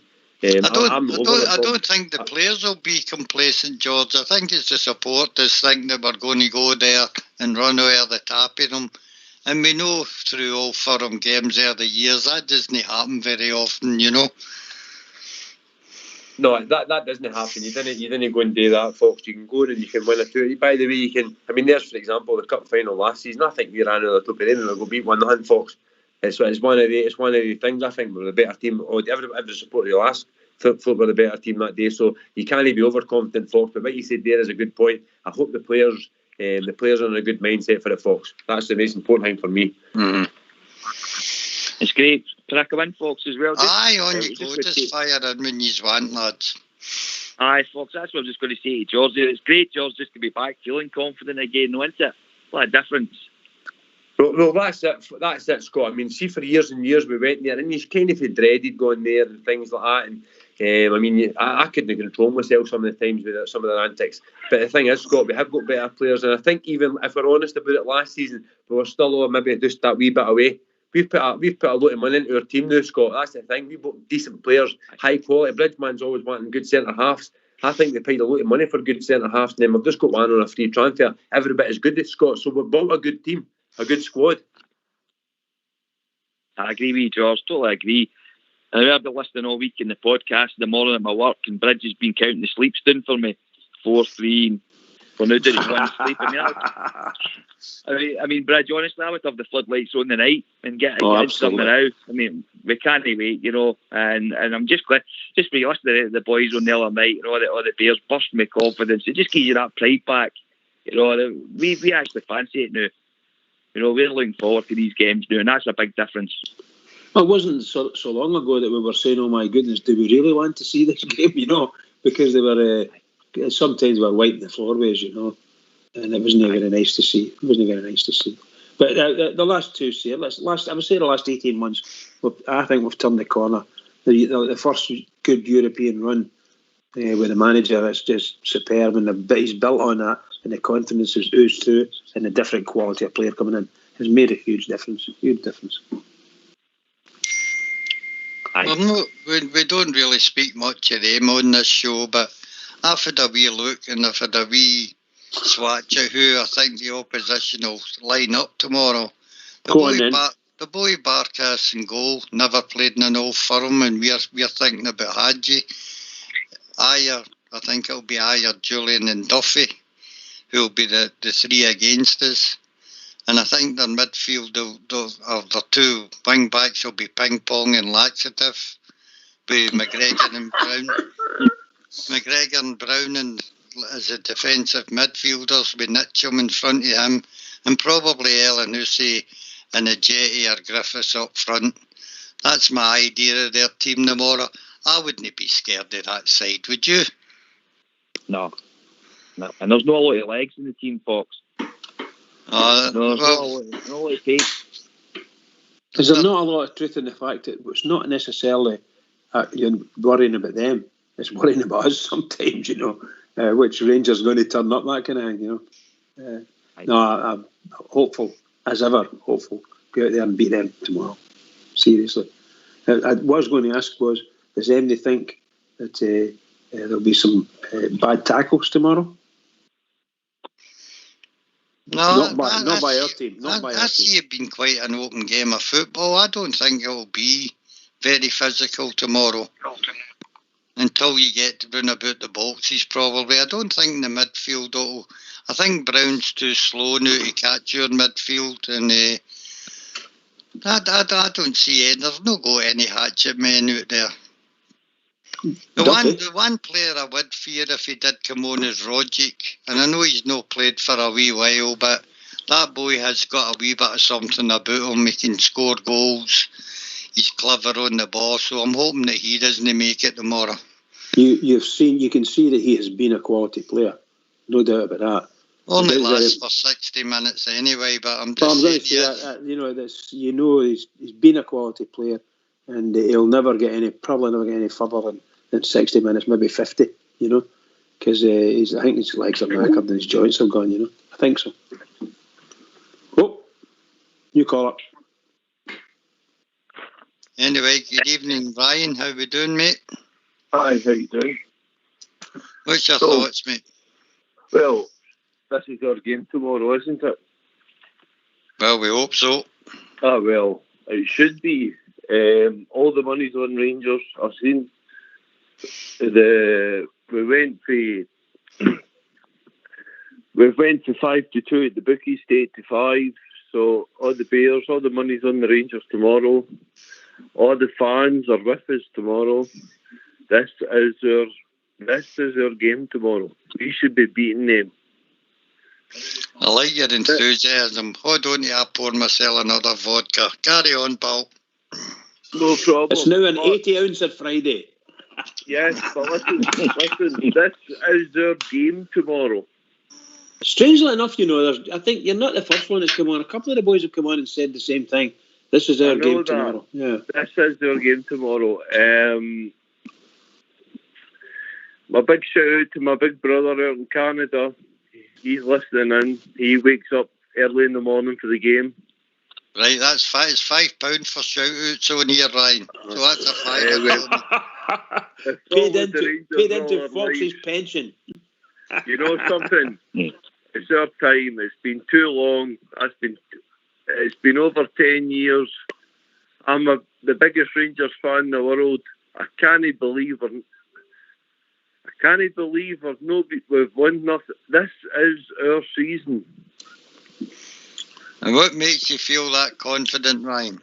It's our manager, it's Stevie G, it's the club, it's Dave King, everything he's done.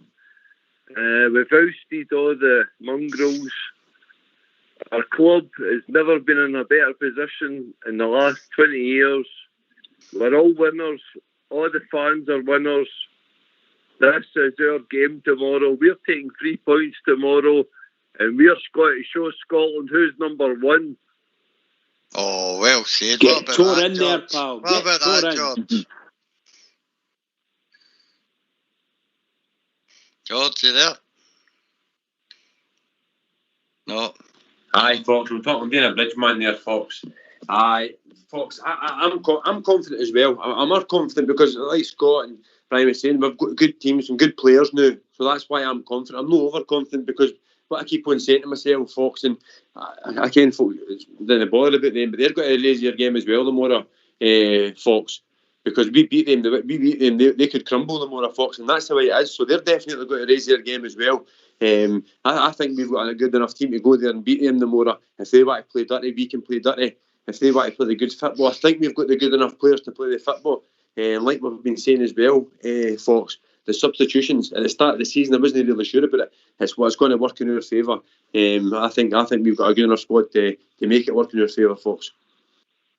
Aye. I think we're good enough to win, I know. I just hate being this confident. I've not felt like this for ages, mate. I'm usually quite upbeat, as everybody knows, but I've never felt as confident as this for maybe 3 or 4, well, since Barry Mackay hit on screamer at Hampden when I was standing there with Big Bully when we we're winning this. You just know, there's some days you just know you're going to win, isn't there? That was a wonderful goal, wasn't it? It's such a wonderful goal, that one. Oh, wow. And Scott Brown was right next to him. Could do nothing about it. Brilliant shot. Very pleased. So what's everybody's plans then? How are you watching the game tomorrow? Scott? Without mentioning you've got more than 6 people in the house. No. There'll just be me and the 2 boys watching it tomorrow. Looking forward to it. Get a big breakfast on tomorrow and get settled for it. George, you like the big breakfast? We'll get settled in for it. What about you, Fox? What are you doing? Oh, mate, I don't know if I'll even go to bed. I might just stay up all night. A 90-ouncer. Oh, I've got all my tunes all lined up here, mate, as soon as we go off air, and that'll be me for the rest of the night, I think. What about you, Rich? Is that me there, Foxy? Aye. I'll be having a very quiet day tomorrow. I'll not be bothered with the game. Can't keep it quiet. No, I'll be up there. I'll be hoping to speak to Old School Blue about tomorrow, see if we can get a wee stream from him. I'll be very happy. Oh, don't be saying that now. No, I'm just asking. George, what about you? How are you going to be doing tomorrow? I'm buzzing for it. Honestly, Mara, I'll get up tomorrow. You can't go anywhere, but without a word of lie, she said to me earlier on she's going to actually get up and iron her plays and that. So it's not just sitting in the house watching. We're actually getting ready for the football. Fox again, so we're not just getting up and sitting in the jammies on waiting for the football. But actually, she's got to get ready and make it like an actual proper Old Firm day. I'm buzzing for it, Fox. I really am. Gutted nobody can be there, but we've got to keep remembering there's a world pandemic going on, and football is a bit of the shining light that we can get out of this year, Fox. And the more it's the spectacle, the more I just hope I think we can do it the more, Fox. Come on, I think we'll all do it the more, Fox. So really, I'm confident, but I'm not overconfident, Fox. There's another pandemic in about. It's called the battle fever, mate. That's what I've got. I've got it now, Fox. That's me. My heart racing and everything. Anyway, we've been joined all the way from America by Dale. Evening, Dale. Yeah, how's it going, boys? Yeah, I can't wait for tomorrow, even though I'm no super enamoured with the timeline. I'll need to be up at like 3:30 in the morning. Oh, that'll be worth it. Don't go to bed, mate. I'm not going to. That's what I'm saying. I was saying that to a few of the boys. I'm self-isolating myself to the rest of America and anybody else because they'll all still be in their beds. You know what I'm saying? So, but I'm looking forward to the game, and I'm optimistic, but not overly optimistic because you never really know, what can happen on these games. I don't think that Celtic having players out will really make a difference. It's going to be, if our boys turn up, then there's no question about it. We'll win the game.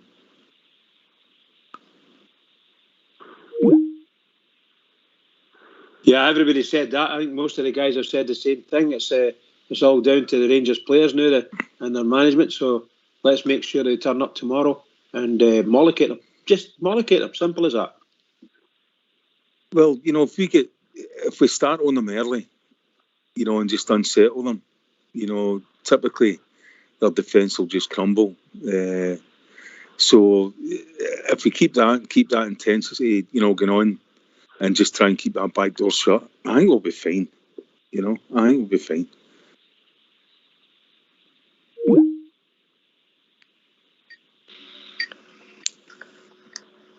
I thought it was going to be a wee bit weird when no fans been there in that bridge and just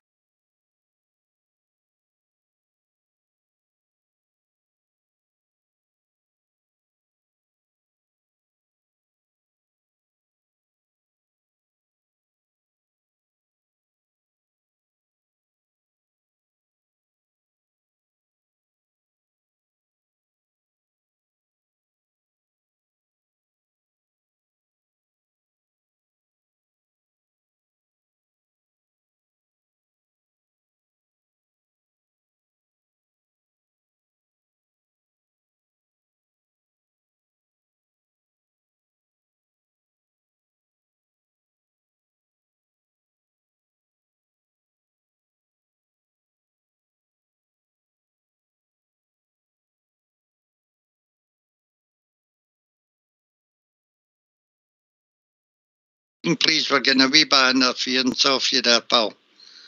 Yeah, for sure. No bother me. Cheers, pal. Evening, Dal. Marnock, how we doing, pal?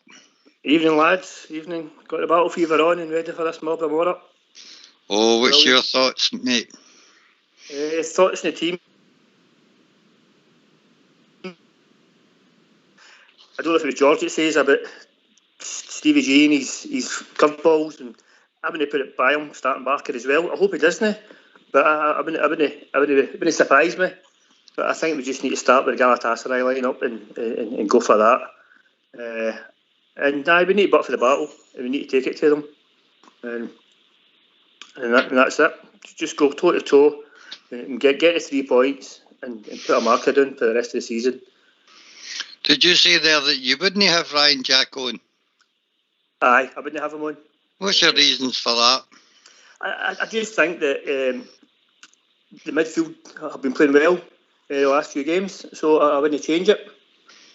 It'd be good to bring on there in the second half. I'd be starting with Davis, and if he starts tiring, if it looks like if he's not controlling as much as he should be, then I'd bring Jack on. I like Jack as a player. I don't think he's a really fantastic player. I think he's a good player. But as I say, I personally wouldn't start him. Well, that means you'd have Scotty Arfield in the midfield then. Yep. So who's up front for you then, Marnock? Morelos, Kent, and who got on the other side? Hadji. So you would play Hadji tomorrow. Are you confident we Hadji on the side? Yeah, I think he's like Kent. I think he's a big time player. Might not do much during the game, but what he does do can be effective in the right circumstances. There's no crowd there. It's got to be an advantage to us. I think the stars are aligning for us, to be perfectly honest. The way they moved the game back to try to get the crowds in, snookered them. Transfer windows now shut. They can't panic buy if we scalp them tomorrow. So I definitely think, but the pendulum's swinging, and it's back to us. Okay. Dale, would you have Jack playing tomorrow? Sorry, can you say the question again? I was coming off mute there. Would Ryan Jack be in your midfield tomorrow or on the bench? No, I would have him on the bench, to be honest. I think Arfield has been playing, really well. And there's no reason, to drop him. And then I would have, obviously, Kamara and Davis. I would leave him out maybe and possibly, bring him on, later on. But, nah, I don't think I would start him. It's a kind of difficult one, because they're all kind of playing well, and Jack played well as well, in international duty. But nah, I would go with Arfield and let him stay where he is. We don't want Arfield out in the right. We want him coming through the middle. That's where he's the most effective, And then I would probably have Hadji in there, get the two that may link up, and then obviously you get Kent and Morelos. That would be it for me. Scott, surprise for you that Kilmarnock saying Jack on the bench? Yeah, it's a wee bit Fox, aye. But I could see where he's coming for as well. Arfield's obviously more dangerous coming to that middle third right in the box. So you can see where the thinking of that is. And it also puts him in the middle of the park where, again, as we spoke about earlier, up against Scott Brown. But for me, when you look back at the cup fight, well, semi-final last year, I thought Ryan Jack was tremendous. He got injured with a tackle. But I think him and Kamara, because they push out wide in the midfield as well and they cover the fullback, I think they're going really bad. I don't think Stephen Davis could do that with his legs. Don't matter, But you can see everybody's point and you could pick any of them. George? I think... sorry. On you go, Kilmarnock. I just think Arfield needs to start. Arfield doesn't fear them, and Arfield can hurt them. And I'd imagine they fear Arfield as well as they fear Kent.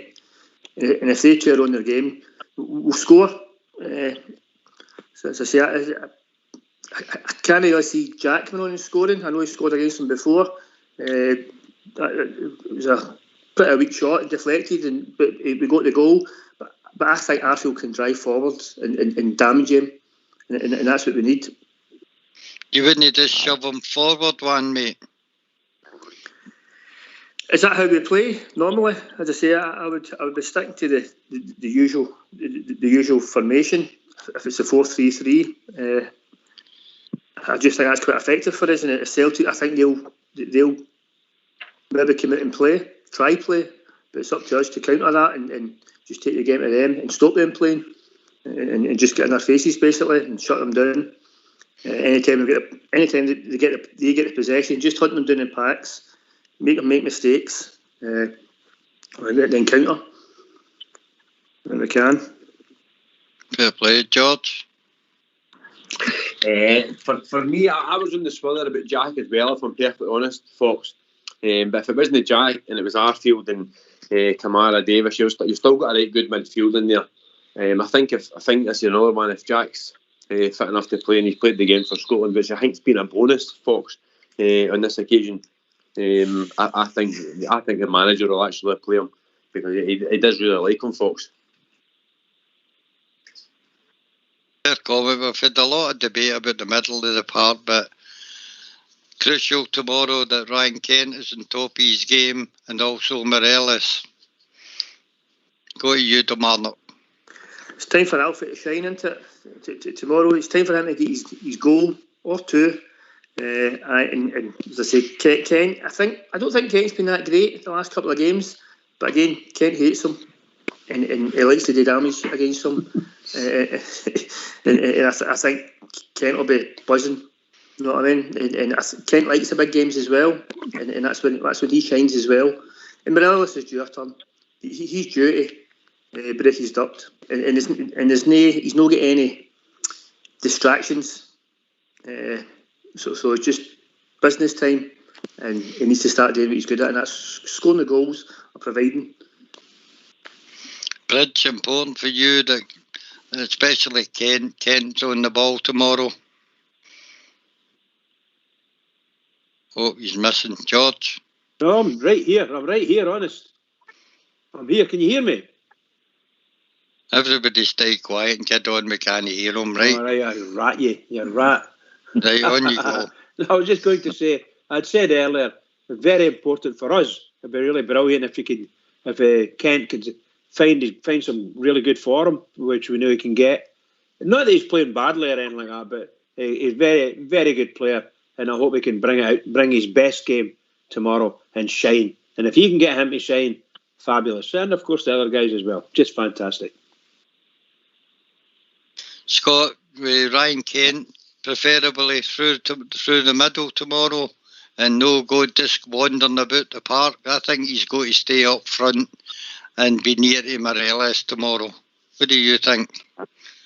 I agree with that, folks. I think he has to be really close to him because there's three big physical centre halves. Alfie's going to be playing tomorrow.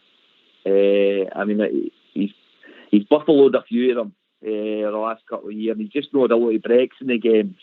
But the more he's up against that big Haddy Duffy, and I think he'll enjoy playing against Alfie. But I think Alfie's changed his game when he comes deep now, and that might cause a few problems. That's where Ken, as you say, has to stay close to him, has to be aware of the spaces Alfie's going to create. And I think the two of them will do some damage tomorrow. I really do. Dale, what's your thoughts on Kent and Morelos tomorrow? I would definitely say that, see if they can take, if you've got Kent and Morelos, the way he's playing now, coming for a bit deeper, but, as Scott, I think Scott said there, just creating space. As long as Kent's on his game, and then you've got Hadji there and Arfield, if they're all strong, I don't see a problem for us up front.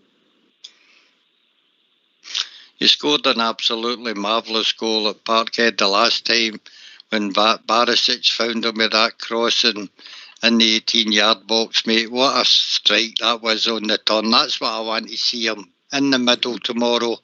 And anything that breaks, I think Kent's reflexes will get him to the ball quicker than their centre-backs. And I think he can score tomorrow. George? Aye, I hope you're right, Fox. The thing for me, the new Fox, we used to always say, and we're probably right to say, the guys in their team, can you maybe fear certain ones in their team, your Edwards and things like that, they're dangerous players. We never really had that impact, Fox. We've got that now. I think if you look through our team, I mean, just even gone for the goalkeeper, the fact that Val McGregor's not playing, I think that'd be a boost for them as well. Him at the back's a boost. And then straight away you've got Barisic. They fear Barisic because they ken how good he is.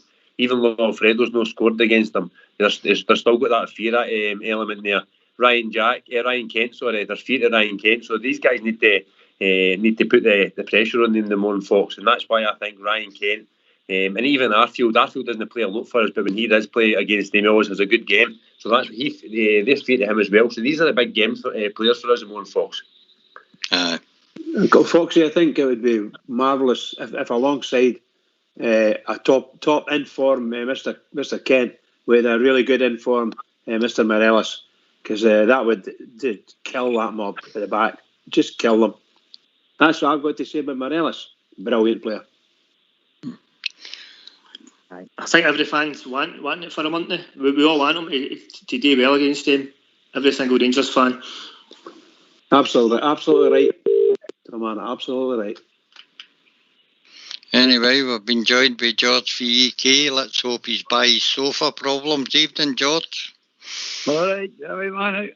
Ridge man, how you doing, boys? All right. You weren't supposed to mention sofas to George. Right, I forgot. What's happened to the sofa? What's the latest? That's all sorted out, man. Oh, yeah, dancer. He's off the bench tonight. He's off the bench. Very good. Good one, Foxy. Good one. But is it George? Is it George? I've never felt as confident at beating them as I feel there now. I don't know. I just feel as if we're going to give them a spanking tomorrow. I really do. I honestly think Rangers are going to beat them 3-0 tomorrow. Good, George. 3-0. Who's your goal scorer, pal? What's that? Morelos hat-trick, did you say there? No, I said I think Morelos is going to break his duck 100%, right? And I think Arfield will be pivotal in the game. But I think goals will score. And I think I've got a funny feeling that Tavernier might get a penalty. Oh, well, that's a goal spread out anyway. I'd rather see Come on, the Teddy Bears. I'd rather see Morelos getting the hat-trick, mate, and shutting them up final. Not with that, man, but I just feel as if that's it. It's going to go. Still 3-0. Where are you watching the game tomorrow, George? In my gaff. No, sorry. Aye, in my gaff. In your gaff, right. Just yourself now? Aye, just myself. Yeah, well, Dale, where are you watching the game? Oh, I've asked you, never mind. Let's go into something else. Anybody else get any points to bring up in the last couple of minutes that maybe I've missed out? I don't know. I got off a mute there. I'm watching in the house as well. I've got to watch in the house because it's that time in the morning. There's nobody going to invite me in at 3:45 in the morning. For a game to start up. But I mean, I'm quite happy to do it anyway because the bathroom's just around the corner and my bed is also just around the corner, so I can fall into either one and still be safe. You got a big set of loudspeakers for your neighbours. I'd love to, honest to God. I want to put it up full blast. You know, all my neighbours are Mexican, so they support, they love the football. But Arriba! Celtic's their team. Arriba, would be, yeah. Aye, run away as fast as you can. You know, especially when this game's on. That's for sure. Oh no, I'll just be watching myself as usual. Terry's just messaged me saying he's got an empty down in Luton if MD fancies it. An empty. That's brilliant. Well done, Terry. What's the Anybody with that buses? box, I'll put his name on Facebook. He's the best on Facebook. I know he'll get plenty done. Never. Kamarnock, were you coming in there?